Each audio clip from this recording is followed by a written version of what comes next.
2월 12일 오늘 하나님의 말씀은 누가복음 11장 말씀입니다. 27절로 28절 말씀. 이 말씀을 하실 때 무리 중에서 한 여자가 음성을 높여 이르되 당신을 뵌 태와 당신을 먹인 젖이 복이 있나이다 하니 예수께서 이르시되 오히려 하나님의 말씀을 듣고 지키는 자가 복이 있느니라 하시니라. 본장은 기도장입니다. 예수님께 제자들이 세례 요한도 그의 제자들에게 기도를 가르친 것 같이 우리도 가르쳐달라고 부탁드렸을 때 주님께서 가르쳐 주신 기도가 주기도문이죠. 또한 주님께서 말 못하게 하는 귀신을 쫓아내사 그 사람이 말을 하자 무리들이 놀랍게 여기며 예수님을 따르자 그 중에 어떤 자들은 귀신의 왕 바알세불을 힘입어서 귀신을 쫓아낸다고 하면서 귀신을 쫓아내신 예수님의 권세에 대해 논쟁을 하는데 예수님께서 귀신 들린 자에게서 귀신이 나갔을 때 귀신 있던 자리가 비게 된 그 공간에 말씀으로 가득 채우지 않으면 더 악한 귀신 7을 데리고 들어가기 때문에 그 사람의 사정이 그 전보다 더 곤란을 겪게 된다는 말씀을 하시자 이 말씀을 듣고 있던 무리 중에서 한 여자가 음성을 높여 주님을 뵌 태와 젖이 복이 있다고 외치는 거예요.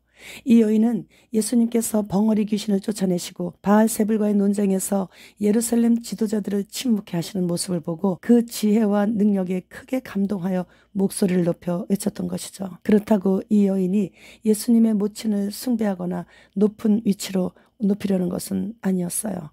여인의 말을 들으신 예수님께서는 그렇지 않다고 하시며 하나님의 말씀을 듣고 지키는 자가 복이 있는 자라고 말씀하셨습니다. 즉 마리아가 복이 있다는 것이 아니라 하나님의 말씀을 듣고 지키는 자, 즉 육적인 관계가 아니라 영적인 자격을 갖춘 자가 복이 있음을 말씀하시는 것입니다. 동정녀 마리아 예수님의 육신의 어머니가 되는 길은 하나님의 말씀에 오직 순종하는 길일 뿐 해산의 고통을 겪는 길은 아니기 때문이죠.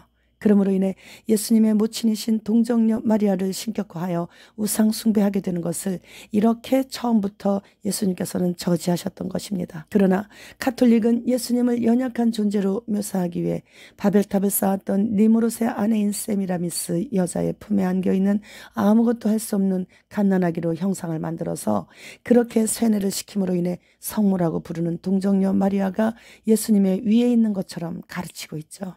그렇게 예수님은 언제나 십자가에 달려 고통을 당하시고 계시는 존재로서 십자가에서 내려오시지 못하도록 지금도 못 박아놓고 동정녀 마리아의 이름을 빌려 세미라미스 여신을 더 의지하게 만들게 하여 예수님께서 숭배받으셔야 할 그 자리에 여신의 형상을 만들어 놓고 모시고 섬기고 있는 것이에요. 또한 술과 담배도 하나님께서 주신 음식이라고 하면서 사제들 신방 오면 술과 담배를 대접하고 있는 것이 현실이죠.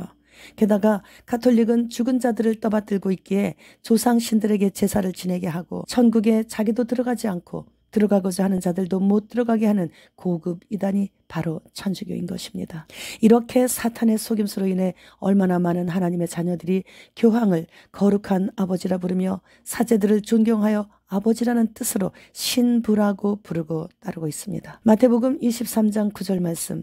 땅에 있는 자를 아버지라 하지 말라. 너희의 아버지는 한 분이시니 곧 하늘에 계신 이시니라. 우리의 아버지는 오직 한 분, 하늘의 하나님 아버지 한 분뿐이십니다. 그런데 이 말씀을 듣지 않고 가톨릭의 수장들을 거룩한 아버지, 홀리 파더라고 부르는 자들은 사탄이 영원히 거할 처소로 함께 들어가게 되는 거죠. 결국 그들은 돌아갈 본향이 없는 자들이 되는 것이에요.